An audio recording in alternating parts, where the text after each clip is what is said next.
기도문 사용입니다. 여러분들 지금 계속해서 기도에 대해서 우리가 배우고 있거든요.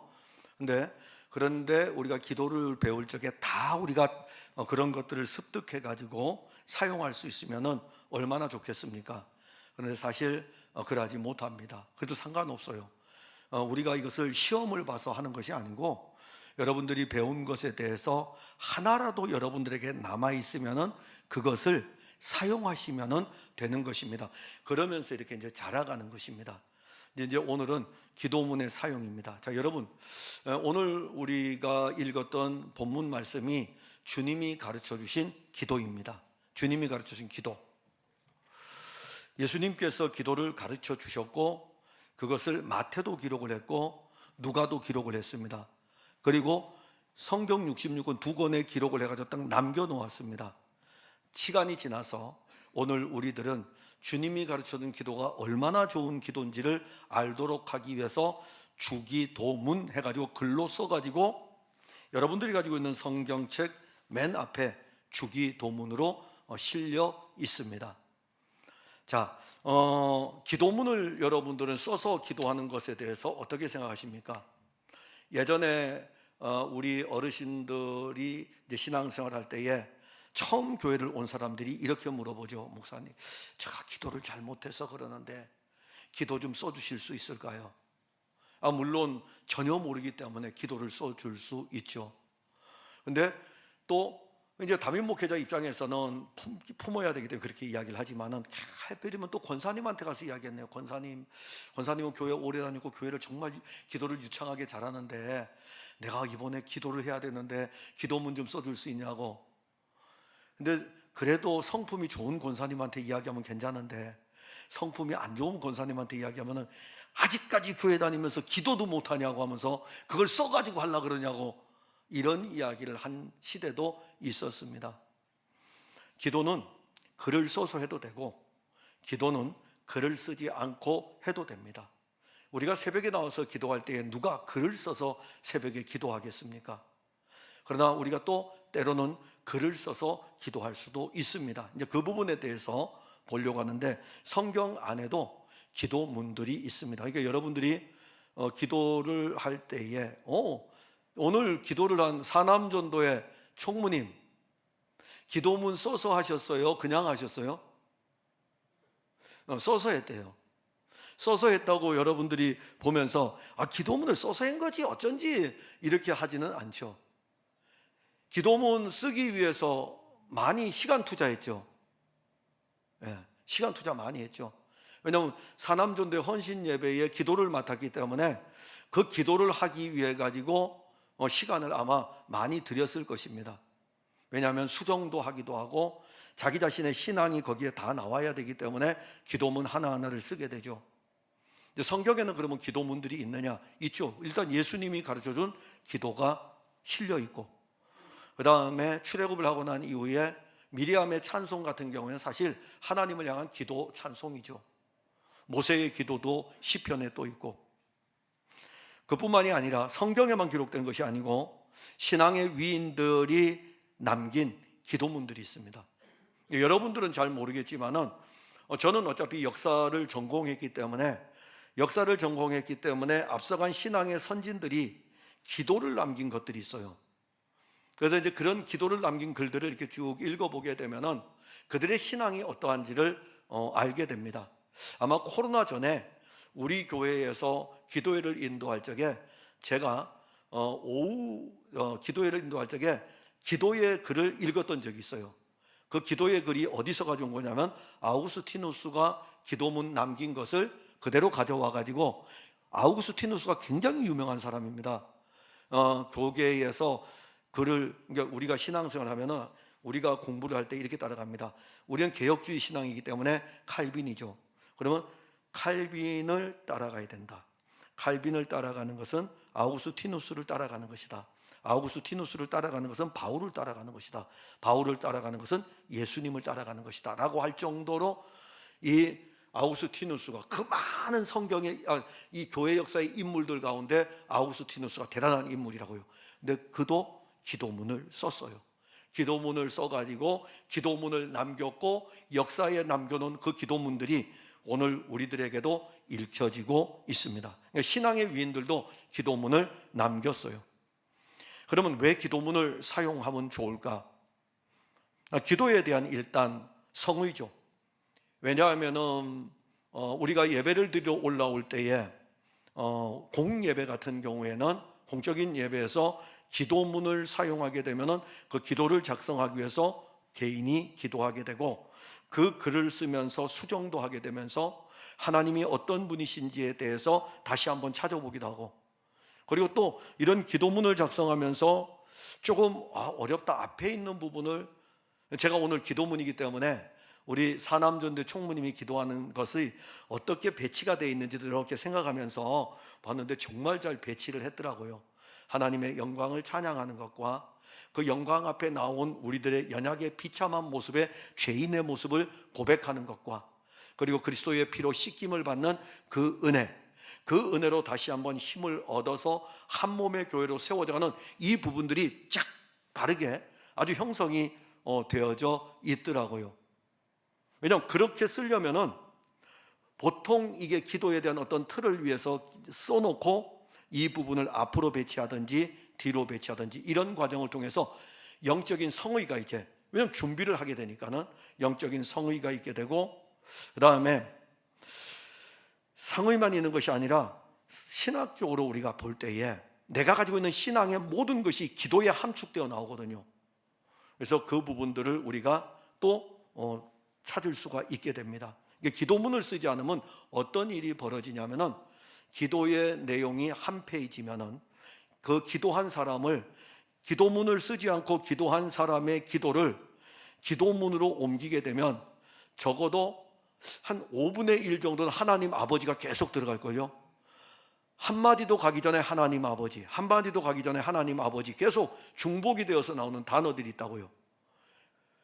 쓰지 않았기 때문에. 근데 쓰게 되면 그렇게 안 쓰죠.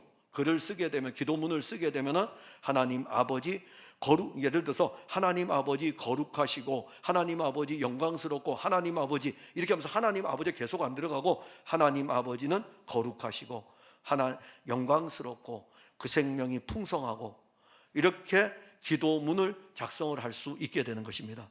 그래서 할 수만 있으면은 우리 그리스도인들은 기도문을 사용하면서 기도를 작성하면서 자기의 어떤 성의라는 이런 측면보다도 우리가 하나님 앞에서 우리 자신을 드릴 수 있는 좋은 시간이 될 것입니다. 그런 기도문을 사용할 때에 공예배만 기도문을 사용하는 것이 아니고, 저도 세움북스에 나온 이 책을 읽으면서 이것을 우리 집에서도 한번 실행을 해봐야 되겠다라는 생각을 갖게 된 것이 있는데, 자, 개인의 기도문은 개인에 관계된 것입니다. 개인이 스마트폰에 아침에, 예를 들어서 아침에 일어나서 스마트폰 노트에다가 아니면 자기 톡방에, 자기 개인의 톡방에다가 자기 혼자 그 기도문을 작성을 하는 거죠. 그리고 기도문을 읽을 수 있겠죠. 개인이 이제 그렇게 해볼 수도 있고, 여기서 제가 이제 가정의 기도문, 이 가정의 기도문, 가정의 기도문이라는 이 자체는 아버지가 혼자 기도문을 다 쓰는 게 아니라 아버지, 엄마, 그 다음에 자녀들 함께 모여서 기도문을 하나씩 이렇게 서로 삽입을 하면서 작성을 하는 것입니다. 그러면 가족 톡방에 우리가 그 기도문을 넣어서 우리 자녀들이 하루에 한 번은 그 기도문을 읽을 수 있도록, 저도 이거는 한번, 저도 안 해봤어요. 안 해봤기 때문에 책을 읽으면서 이런 부분은 우리 가정에 우리 자녀들을 위해서라도 기도문은 이렇게 한번 작성을 해보면 좋겠다라는 생각. 가정의 기도문, 그 다음에 교회의 기도문. 자, 교회의 기도문은 우리가 그 책을 보게 되면 어떻게 나오냐면은 교회 앞에다가 기도문을 교회가 써가지고서 앞에 이렇게 붙여놓는 거죠. 코팅을 해가지고 붙여놓으면 교인들이 오고 가면서 이렇게 읽을 수 있도록. 그건 한 주간마다 바뀌면 되겠죠. 주일날 교회에 나와서 기도문을 이렇게 한번 읽고 갈 수 있고, 스마트폰에 딱 찍어가지고 가서 교회 기도문이 이런 것이구나 해서 기도할 수도 있고, 기타 우리가 기관별로도 돼 있죠. 오늘 사남전도에는 사남전도의 기도문을 쓸 수가 있고, 그러면 이제 교회 전체가 우리가 교회라는 건물 안으로는 들어오지 않더라도 그냥 톡방에 서로 연결된 기도문들이 서로 연결되어 흘러갈 수 있지 않겠나. 그래서 제가 그 책을 읽으면서 여러분들에게 정리를 해서 이것은 우리들에게 필요하다. 저도 이제 자녀가 셋이 있는데 이 세 자녀가 서로가 공동의 기도문을 가지고 같이 기도할 수 있다는 것이 그리스도 안에서 복이죠. 그리스도 안에서 복입니다. 이런 것들이 초기의 기독교 공동체 성도들 안에는 기도 자체가 가정이 함께 하여지는 그런 기도입니다. 그러니까 우리는 우리 여기 교육 목사님도 지금 앉아 계시고 그러합니다. 다름이 아니고 우리가 요즘 아이들을 이렇게 가르치다 보면은 아이들 너무 가르치기가 어렵죠. 아이들 기도시키는 것도 엄청 어렵고 그래서 선생님들이 늘 써줘야 되고 그러합니다. 근데 이 아이들이 이제 앞으로 커지게 되면은 부모로부터 말씀을 들을 수 있는 시간도 없고 부모의 기도를 함께 할 수 있는 시간이 없습니다. 오직 교회라는 자체 안에서밖에 없습니다. 그런데 우리가 이런 기도문을 통해 가지고 가정에서 연결고리, 그리고 기관에서 연결고리, 교회를 통해서 연결고리가 형성이 되면은 우리의 자녀들은 그 기도문을 함께 이렇게 읽으면서 얼마나 유익이 되겠습니까? 저는 주기도를 할 때에 이제는 좀 나아졌어요. 주기도를 할 때마다 막 요 프로그램이 혼선이 와가지고 지금도 이렇게 주기도 한다 그러면은 성경책 이렇게 펼쳐가지고 해요. 우리 목사님은 주일학교에 친구들 보고는 애우라고 하면서 왜 안 애우세요? 아니 제가 안 애운 게 아니라 애웠어요. 애웠는데 에베네셀 공동체에 들어가면 옛날 걸 사용해요. 지금은 이걸 사용해가지고요. 두 개를 하다 보니까 두 개가 합쳐져 있는 거예요. 근데 제가 에베네셀 공동체 양로원에서 조금이라도 멈칫하게 되면 우리 어르신들에게 또 영향을 끼치기 때문에 그래서 이제 보게 되고 특히 사도신경은 더 그렇습니다. 그런데 또 하나는 이걸 봄으로 인해 가지고 솔직하게 고백을 할게 주기도로 예배를 마치겠습니다라고 했을 때에 주기도에 마음을 실은 것이 아니고 주기도를 애워가는 거예요. 그러니 이게 제가 주님의 기도를 하고 있는 것입니까? 아니면 애우는 것입니까?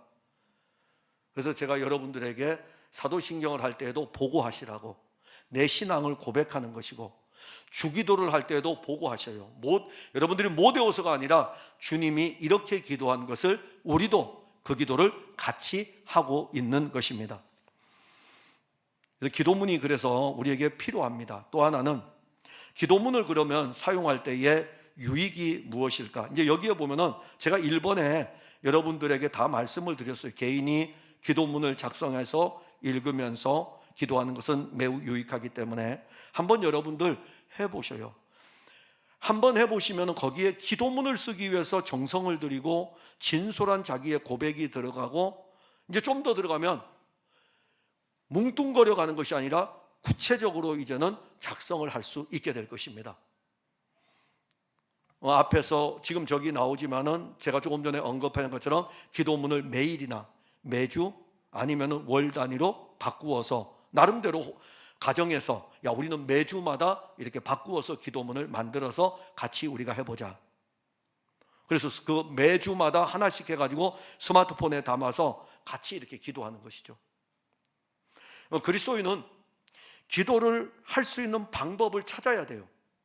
무시로 성령 안에서 깨어 기도한다는 이 자체는 정말 어떤 면에서 보게 되면 대단한 것이고 어떤 면에서 보게 되면 허울 좋은 것이에요. 여러분 교회에 나와서 기도하지 않아도 됩니다. 언제 우리가 매일마다 무시로 나와가지고 교회에서 기도할 수 있겠습니까? 이 무시로 기도하라는 것은 차 타고 가면서도 기도할 수 있고 길을 걸어가면서도 기도할 수 있고 정말 좋죠. 그런데 차 타고 가면서 기도하십니까? 길을 걸어가면서 기도하십니까? 그렇지 않잖아요. 그러니까 어떤 면에서 보면 하나님의 말씀을 가지고 교묘하게 위로를 받는 그 모습을 우리의 그 본성의 모습을 볼 수가 있습니다. 그러면 우리는 역으로 해야 되죠. 사탄은 우리가 기도하지 못하도록 방법을 동원한다면 그럼 우리는 역으로 기도를 할 수 있는 방법을 찾아가는 거죠.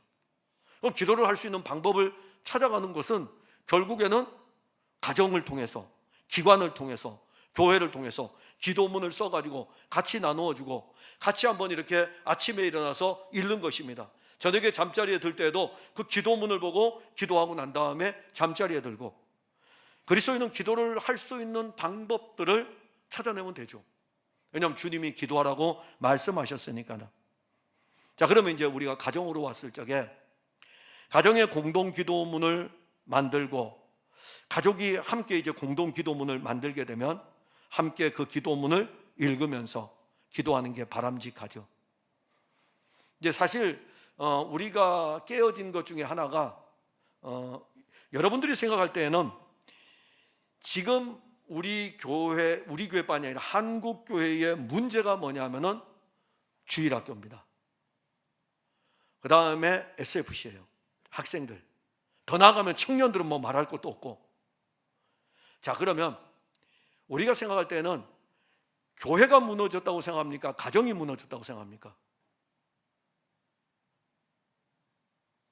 가정의 신앙이 지금 먼저 무너져 있어요.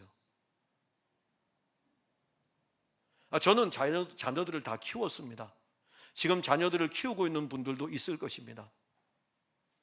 예를 들어 가지고 우리 앞서간 신앙의 선진들은 실질적으로 기도를 했을 뿐만이 아니라 가정 예배까지 드렸어요.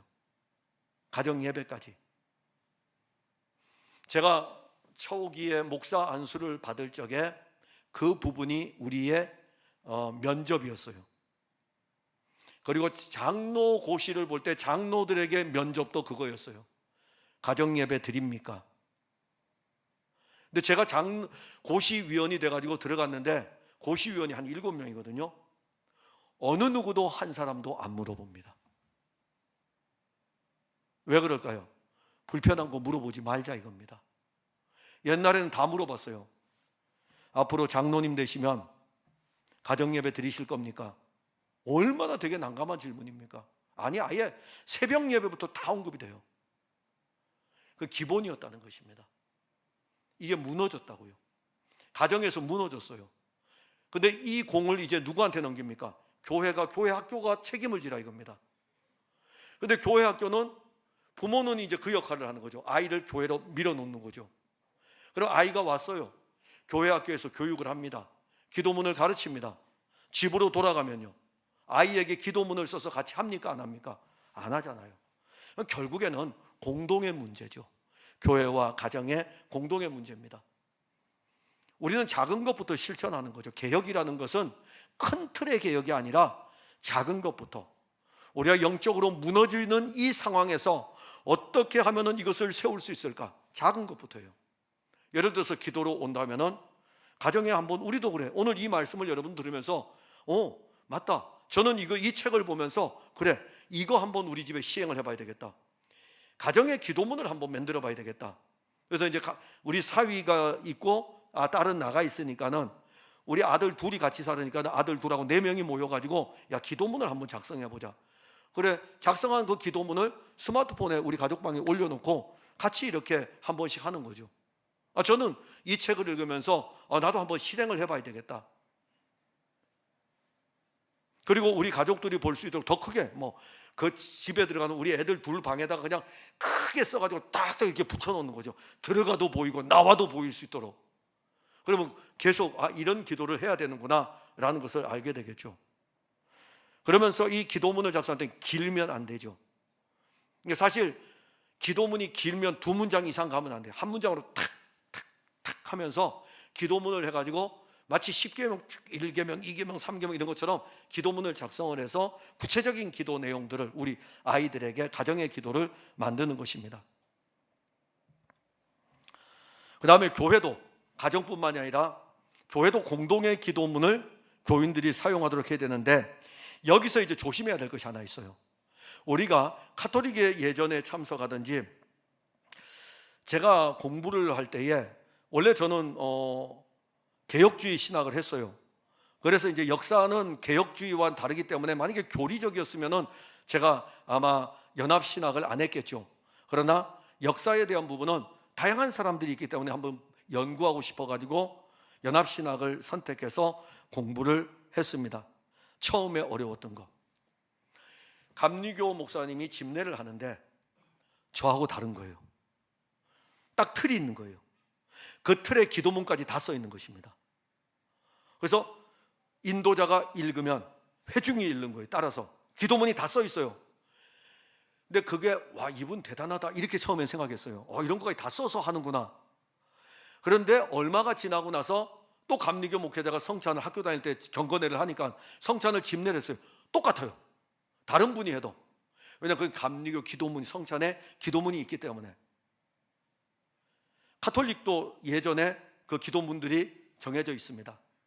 위험성은 뭐냐 하면은 그게 식상해질 수 있는 거죠. 타성해질 수 있는 거죠. 그러면 우리는, 교회는 매주마다 바꾸면 되겠죠. 매주마다 바꾸면 새로운 기도문들을 우리가 접할 수 있을 것입니다.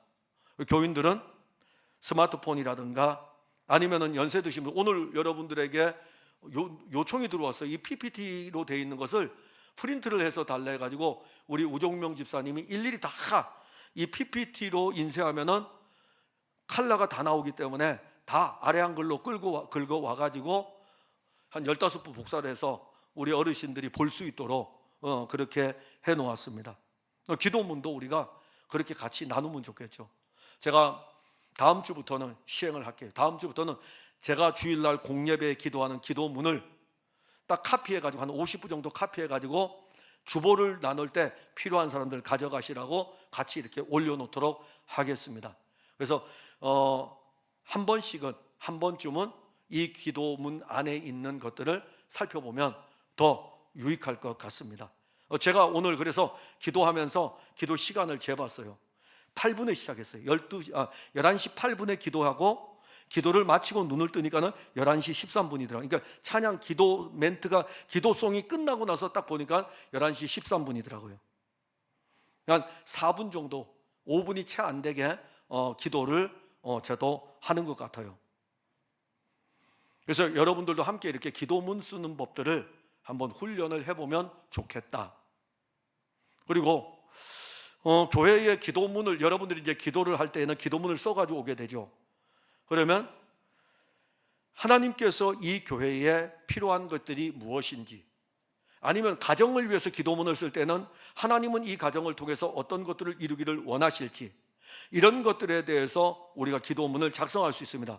개인이 기도문을 작성할 때에는 하나님은 내게 필요한 것이 무엇인지에 대해서도 작성할 수 있을 것입니다. 그래서 기도문을 작성하는 방법을 우리가 보면은, 기도문을 작성하기 위해서는 기도가 뭔지 알아야 되겠죠. 기도는 하나 앞에서 우리가 했을 때 기도문은 하나님과 교통하는 것이라고 했습니다. 하나님과 교제하는 것, 대화하는 것, 어렵지 않다 이겁니다. 대화하듯이 대화를 하는 것입니다. 그럼 기도문을 작성할 때 어떻게 작성하는가? 어렵게 보이죠. 그래서 기도에 대해서 작성을 하려면 주기도를 샘플로 주셨으니까, 참 우리 예수님 너무 멋있어요. 그냥 시험을 치르면 힘든데 샘플로 이걸 주셨습니다. 제가 강도사 고시를 볼 적에 얼마나 어려웠는지 신학을 3년 동안 다 공부를 했어요. 조직신학책 7권, 역사신학책, 고대, 중세, 종교개혁, 근대, 한국교회사 5권. 이 두 과목만 해도 벌써 12권이에요. 근데 샘플을 안 주는 거예요. 다른 뭐 설교학도 있고 헌법도 있고 다 있는데 샘플을 주면 그 샘플 가지고 공부하면 되는데 샘플이 없는 거예요. 그냥 책에서 난다 이겁니다. 한 달 동안 막 그 달달달 애우느라고, 와, 이렇게까지 시험 어렵게 보느냐고. 그런데 우리 예수님은 다 하셨는지 샘플도 주셨어요. 주님이 가르친 기도문을 우리에게 주셨어요. 그러면 그거는 이제 샘플입니다. 이 샘플을 가지고 하나님이 원하시는 일들이 어떻게 진행이 되는지를 거기에 나와 있어요. 그리고 또 하나는 우리가 간구하는 것에 대해서 나와 있습니다. 그럼 결국 우리가 기도문을 작성할 때는 우리 가운데 하나님은 어떤 일을 하기를 원하시는지를 구하는 것이고, 그 다음에 또 하나는 우리가 그러면 이 땅에서 살아갈 때 하나님의 영광을 위해서 나아가는 이 기도를 하도록 하나님은 이 편에서 우리를 어떻게 도우셔야 되는지에 대해서도 또 구할 수 있는 것입니다. 하나님은 하나님의 이름과 그 나라와 뜻을 구하는 것을 기뻐하십니다. 그걸 정말 좋아하셔요. 그리고 우리는 죄사함을 구하고 필요로 하는 것을 간절하게 사실 구하게 되죠. 그 기도문 안에. 그래서 여러분들이 주기도문 안에는 죄사함을 구하는 거, 우리의 필요를 구하는 거, 하나님의 나라와 그 영광을 위해 구하는 것이 딱 들어있으니까는 여기에 근거해서 기도문을 여러분들이 작성해 보면 많은 유익이 있을 것입니다. 그 다음에 7번째, 기도문을 작성하는 7번째는 기도문을 작성할 때 최대한 구체적으로 작성하면 좋습니다. 그러니까 우리의 자녀들과 함께 공동으로 공유할 수 있는 거, 우리 성도들과 함께 같이 공유할 수 있는 거, 이러한 것들을 구체적으로 작성하면 좋을 것입니다. 옛날에 그랬거든요. 우리 청년 시절에 기도를 할 때는 구체적으로 해야 돼. 근데 특히 청년들에게는 어떤 기도를 이야기할까요? 결혼에 대한 기도를 이야기하죠. 구체적으로 기도하라 그러니까는 키는 몇 센치여야 되고 몸무게는 어떠해야 되고 막 그런 부분에 대해서 구체적으로 기도한다고요. 그러니 알려주지 않는 구체적인 것은 너무나 잘 알고 정말 구체적으로 구해야 될 것은 구하지 아니하고 그런 모습이에요. 제가 지금 이렇게 했을 적에 말씀을 전달했을 적에 여기에 웃는 사람들이 몇 명이 있었어요. 그 사람들은 그렇게 기도했던 사람들인 것 같아요. 아니면 들었던지. 기도를 작성할 때에는 구체적으로 작성하는 것입니다. 구체적으로 하나님이 우리를 통해서 어떤 일을 원하시는지를 구체적으로. 그리고 그러면 그 일을 이루시기 위해서 하나님 우리에게 이러한 것들이 필요하지 않겠습니까? 라고 구체적으로 기도를 하면 됩니다. 개인과 가정, 교회와 사회에서 하나님이 기뻐하실 것들을 우리가 생각하는 거죠. 직장인들은 직장에 내가 갔을 적에 하나님이 기뻐하실 일들에 대해서 구체적으로 한번 생각을 해보시면 돼요. 그리고 그걸 가지고 기도하시면 됩니다. 그리고 또 하나는 자신과 공동체의 필요, 영적인 것이 먼저 우선입니다. 항상 주님은 주님의 나라예요. 영적인 것이 우선이에요. 자신과 공동체의 영적인 이 필요가 구체적이고 상세하고, 그 다음에 이 영적인 것들을 이루기 위해서 육적인 것들이 무엇이 필요한지를 하나님께, 이 일을 이루어야 되니까는 이 일에 대해서 은혜를 달라고. 예를 들어서 죄송합니다, 오해하지 마세요. 새벽에 나오시기 힘들죠. 저는 젊었을 때에 저희 선배 목사님들이 새벽 힘들걸 그러는 걸 이해를 못했어요. 정말 새벽 힘들더라고요. 젊었을 때에 50살까지 새벽이 그렇게 힘들었어요. 일어나기가 힘들었어요. 근데 지금은요 너무너무 편해요. 그냥 일어나줘요. 신체 리듬이 그래요. 신체 리듬이 그냥 일어나줘요. 새벽 기도의 리듬이 아니라 나이 먹은 리듬. 나이가 먹으니까는 그냥 새벽잠이 없어져 버려요. 한국교회가 새벽 기도를 계속하면 좋아요. 기도를 그때라도 해야 되니까. 그러면 한국교회에 앞으로 이제 젊은 세대들이 목회를 할 때에 연세 드신 분들을 새벽 기도 전담으로 쓰시면 돼요. 그럼 연세 드신 분들은 잠을 안 자니까는 아주 그 젊은 분들이 목회를 할 적에 아무 걱정이 없어요. 자, 우리가 시간들 이런 부분들을 기도할 때에 그러면 구체적으로 하나님, 내가 새벽에 일어나야 되겠습니다. 그럼 이제 기도를 하죠. 그럼 왜? 새벽 기도를 통해서 내가 하나님과 교통하고 싶습니다. 이 새벽에 조용한 시간에. 그런데 우리가 젊은 사람들은 그게 쉽지 않잖아요. 여러 일들로 인해서 이 디지털 세대의 시대에 더 우리가 새벽에 일어나기가 힘들어지죠. 그러면 기도를 하고 난 다음에 하나님, 내가 이런 부분에 대해서 예를 들어 디지털 부분에서 스마트폰을 밤늦게까지 봄으로 인해 가지고 새벽에 일어나지 못하는 사람은 스마트폰의 절제를 위해서 하나님 도와달라고 구할 수가 있겠죠. 무엇 때문에? 새벽에 기도하고 싶어 가지고 내 육체가 여기에 지금 끌려 있는 것에서 주님 요거 좀 줄여주세요. 그리고 난 다음에 어디로 나갑니까? 새벽에 기도할 수 있는 곳으로 나아가는 것이죠. 그러니까 우리가 이런 것들을 구체적으로 우리가 본인에게 맞추어서 하나님께 기도할 수 있습니다. 하나님은 우리의 존재와 인격을 굉장히 존중히 여기십니다. 하나님은 얼마나 우리를 존중히 여기시는지 몰라요. 여러분들의 연약도 알고 여러분들의 넘어짐도 알고.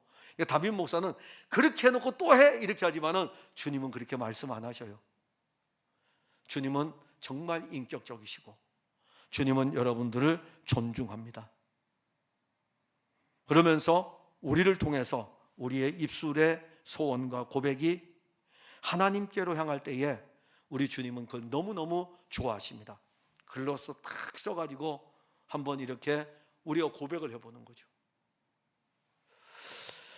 그리고 기도문을 작성할 때에는 부정적인 측면의 접근보다는, 왜냐하면 하나님이 일하셔야 되니까, 부정적으로 드러내는 것보다는 이 부정적인 것을 하나님이 일하시는 긍정의 표현으로 바꾸는 것이 필요합니다. 우리는 부정이에요. 우리는 부정적일 수밖에 없어요. 우리는 안 됩니다, 안 됩니다, 안 됩니다, 안 됩니다가 우리의 표현이에요. 주님은 할 수 있거든이 무슨 말이냐?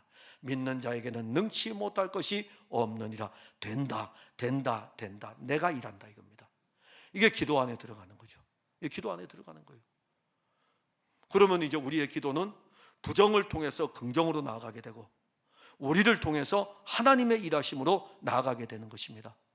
그래서 기도문을 여러분들이, 오늘은 기도문입니다. 기도문을 한번 사용할 수 있도록 한번 스스로 한번 해보세요.